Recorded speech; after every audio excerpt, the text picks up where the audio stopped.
प्रधानमंत्री ऑफिस वाला नया कॉम्प्लेक्स पूरा होने के अपनी आखिरी स्टेज पर पहुंच चुका है और इसका नाम बदला जा रहा है, जिसका नाम बदलकर सेवा तीर्थ रखा जाएगा। अभी हाल ही में हमने देखा भी कि सेंट्रल विस्टा रीडेवलपमेंट प्रोजेक्ट के अंतर्गत एक सेक्शन छोड़ा गया था एग्जीक्यूटिव एनक्लेव के नाम से।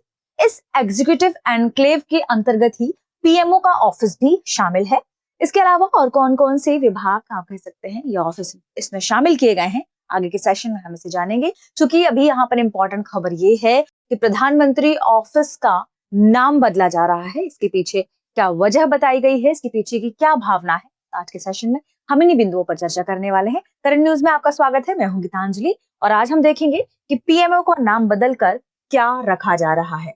सबसे पहले बात करें खबर के बारे में। खबर इसलिए ही इंपॉर्टेंट है क्योंकि प्रधानमंत्री ऑफिस वाला जो नया कॉम्प्लेक्स है उसका नाम बदलकर सेवा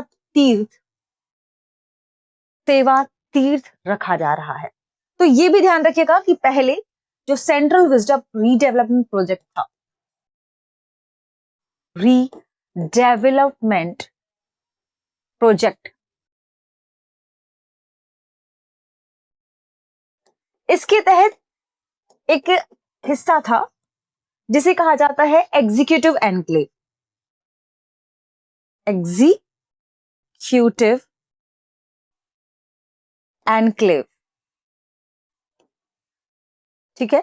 अब इसी एग्जीक्यूटिव एनक्लेव का ही नाम चेंज करके रखा गया है, क्या? सेवा तीर्थ। अब इस एग्जीक्यूटिव एनक्लेव में कौन कौन सी और ऑफिस शामिल हैं इसे हम देख लेते हैं। इस एग्जीक्यूटिव एनक्लेव में पीएमओ यानी प्रधानमंत्री office, cabinet secretariat, national security council secretariat, India house के ऑफिस भी शामिल किए गए हैं। इंडिया हाउस को अब इसी तरीके से बनाया जाएगा जहां पर विदेशी नेताओं के साथ जो उच्च स्तरीय वार्ताएं हैं वे संचालित की जाएंगी। इसके पीछे का मुख्य उद्देश्य बताया जा रहा है कि अब सेवा तीर्थ हमें इस ओर इशारा कर रहा है कि अब वर्क प्लेस को हम सेवा भावना को दिखाने के लिए डिजाइन कर रहे हैं। इसका मुख्य मकसद है सेवा तीर्थ नाम दिए जाने के पीछे कि ये जो वर्क प्लेस होगा, सेवा तीर्थ का मतलब कि ये जो वर्क प्लेस होगा जिसमें प्रधानमंत्री ऑफिस भी शामिल है, यह सेवा भावना को दिखाएगा। यह सेवा भावना को दिखाएगा। अभी तक जो ऑफिसेस हैं, मतलब बताया तो यही जा रहा है कर्मचारियों या और भी जो जिन्होंने इनके बारे में बताया कि अभी तक क्या देखा जा रहा था कि सत्ता, या आप कह सकते हैं कि जो भी शासन की सोच थी वो सत्ता पर केंद्रित थी, पावर पर केंद्रित थी। अब इसे सेवा पर केंद्रित किया जा रहा है, यानी सर्विस पर, ठीक है, सर्विस। अभी क्या था? पावर। तो इसके पीछे के कारण में क्या शामिल है कि शासन की सोच सत्ता से सेवा की ओर बदली जा रही है। इसके अलावा इस बदलावों में एक और चीज शामिल है कि यह बदलाव सिर्फ प्रशासनिक नहीं है बल्कि सांस्कृतिक और नैतिक परिवर्तन की ओर जा रहा है। इसके अलावा एक और बात बताई गई कि जो नाम है, देखिए कोई भी नाम है, हर नाम या प्रतीक अब इस ओर संदेश देगा कि सरकार देश की सेवा या जनता की सेवा के लिए कार्य कर रही है, ठीक है। भारतीय लोकतंत्र शक्ति से जिम्मेदारी और पद से सेवा की ओर बढ़ रहा है, ये इस ओर इशारा कर रहा है। तो आपको एक वाक्य नोट कर लेना है, भारतीय लोकतंत्र शक्ति से जिम्मेदारी और पद से सेवा की ओर बढ़ रहा है, क्योंकि हो सकता है कि यूपीएससी निबंध के रूप में सेंटेंस को फ्रेम कर दे। बात करें हम प्रधानमंत्री ऑफिस के बारे में, इंपॉर्टेंट बात है, थोड़ा सा हमें और जान लेते हैं कि सरकार ने इससे पहले किन किन स्थानों का नाम बदला है।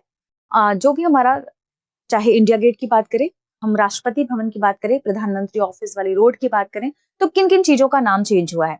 तो अभी तक भारत सरकार में राजपथ का नाम चेंज हुआ है, कर्तव्य पथ क्या है? राष्ट्रपति भवन से इंडिया गेट तक जाने वाला जो रास्ता है, जो हरी भरी पेड़ पौधों से भरा हुआ है, उसे कर्तव्य पथ कहा गया।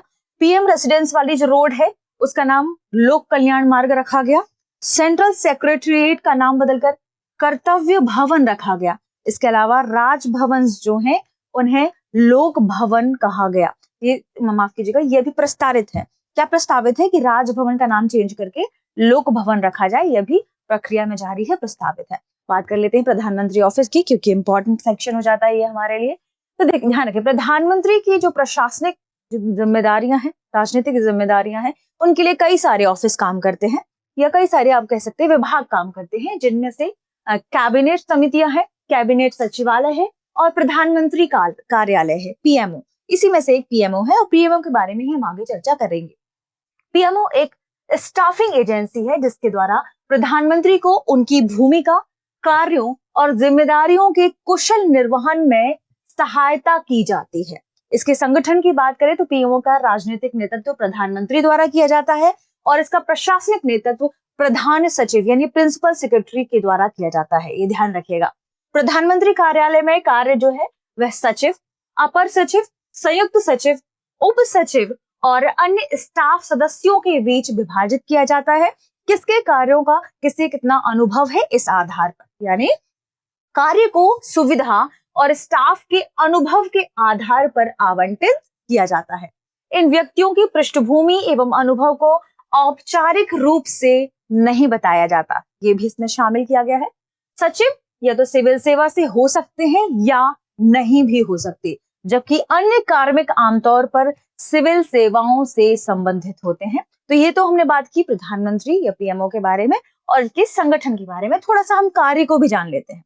प्रधानमंत्री को उनकी समग्र जिम्मेदारियों में सहायता करना एवं जो केंद्रीय मंत्रालय हैं, केंद्रीय विभाग हैं, इनके बीच में संपर्क स्थापित करना, जो राज्य सरकारें हैं उनके बीच में समन्वय स्थापित करना, ये सभी कार्य प्रधानमंत्री ऑफिस के द्वारा होते हैं। इसके अलावा कार्यालय जनसंपर्क का भी प्रबंधन करते हैं, यानी जो प्रधानमंत्री कार्यालय है ये जनसंपर्क के प्रबंधन का कार्य भी करता है। जैसे प्रेस से संबंधित जो बात है, आम जनता के साथ समन्वय स्थापित करने वाली बातें हैं, ये सब जनसंपर्क के प्रबंधन के अंतर्गत आता है और ये कौन करता है? प्रधानमंत्री ऑफिस करता है। प्रधानमंत्री के सलाहकार समूह के रूप में भी यह कार्य करता है, ध्यान रखिएगा। लेकिन जो मंत्रिमंडल वाली बात होती है कि प्रधानमंत्री मंत्रिमंडल के या प्रमुख के रूप में कार्य करता है, वहां पर पीएमओ काम नहीं करता। उस तरीके के जो भी कार्य हैं वहां पर पीएमओ का कार्य नहीं होता है। बात की हमने पीएमओ के बारे में। इंपॉर्टेंट इन्फॉर्मेशन आपके लिए एक और खास बात यह है कि दृष्टि ने अपना नया सेंटर खोला है रांची में, जल्दी ही पटना में भी नया सेंटर खुलने वाला है। खास बात यह है कि अगर आप मान लीजिए किसी सेंटर में जाने में असमर्थ नहीं है और आप घर बैठकर तैयारी करना चाहते हैं, तो भी दृष्टि आपके लिए एक नया उपहार लेकर आया है। ये नया उपहार है दृष्टि का studio GS foundation live online course, वो भी बहुत ही कम कीमत पर। यानी अगर आप यूपीएससी की तैयारी, आईएएस की तैयारी करना चाहते हैं तो आप हमारे GS foundation studio live online course की मदद से मात्र 24,999 रुपए में भी आईएएस की तैयारी घर बैठे कर सकते हैं। अब इसकी खास बात क्या है?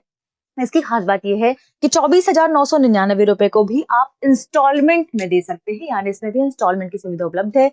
ये हिंदी और अंग्रेजी दोनों माध्यमों में उपलब्ध होगा। इस कोर्स की वैधता, ध्यान रखें कि इस कोर्स को कवर कर लिया जाएगा 14 महीने के अंदर और आप इसकी जो वैधता है उसे वह 18 माह की है। आप चाहें तो इसे बढ़ा भी सकते हैं। इसमें आपको करंट अफेयर के मासिक पीडीएफ संग्रह मिलेगा, वो भी 24 माह तक, यानी जो मैगजीन है करंट अफेयर की वो आपको मिलेगी। और एक और अच्छी बात यह है कि इसमें आपको जो करंट अफेयर की हमारी क्लासेस होती हैं उस क्लासेस का एक्सेस भी दिया जाएगा 2 वर्षों तक। प्रिंटेड नोट्स भी मिलेंगे और आपको जो भी क्लासेस में पढ़ाया जाएगा उसकी पीडीएफ भी उपलब्ध कराई जाएगी। आपके जो भी डाउट्स होंगे आप क्लास के दौरान ऑनलाइन चैट के माध्यम से पूछ सकते हैं। तो जीएस स्टूडियो फाउंडेशन लाइव जो हमारा लाइव ऑनलाइन कोर्स है, अगर आप इसका लाभ लेना चाहते हैं तो कॉल करें 8750187501 पर या आप डाउनलोड करें दृष्टि लर्निंग ऐप। दृष्टि लर्निंग ऐप पर विजिट करके आप इस कोर्स का जो लाभ है वह ले सकते हैं, क्योंकि एडमिशन प्रारंभ हो चुके हैं। ठीक है, अब बढ़ते हैं आगे और देखते हैं आज के सेशन का हमारा प्रश्न है, प्रधानमंत्री जो हमारा नया प्रधानमंत्री कार्यालय परिसर बनाया जा रहा है, पीएमओ कॉम्प्लेक्स बनाया जा रहा है, इसे किस नाम से जाना जाएगा? ऑप्शन ए लोक सेवा धाम, ऑप्शन बी राष्ट्र तीर्थ, ऑप्शन सी सेवा तीर्थ, ऑप्शन डी शासन भवन। इस प्रश्न का सही जवाब कमेंट सेक्शन में देना ना भूलें। मिलते हैं अगले वीडियो में, शुक्रिया। अब एग्जाम की तैयारी को और बेहतर करने के लिए हमारे चैनल को लाइक, शेयर और सब्सक्राइब करना ना भूलें।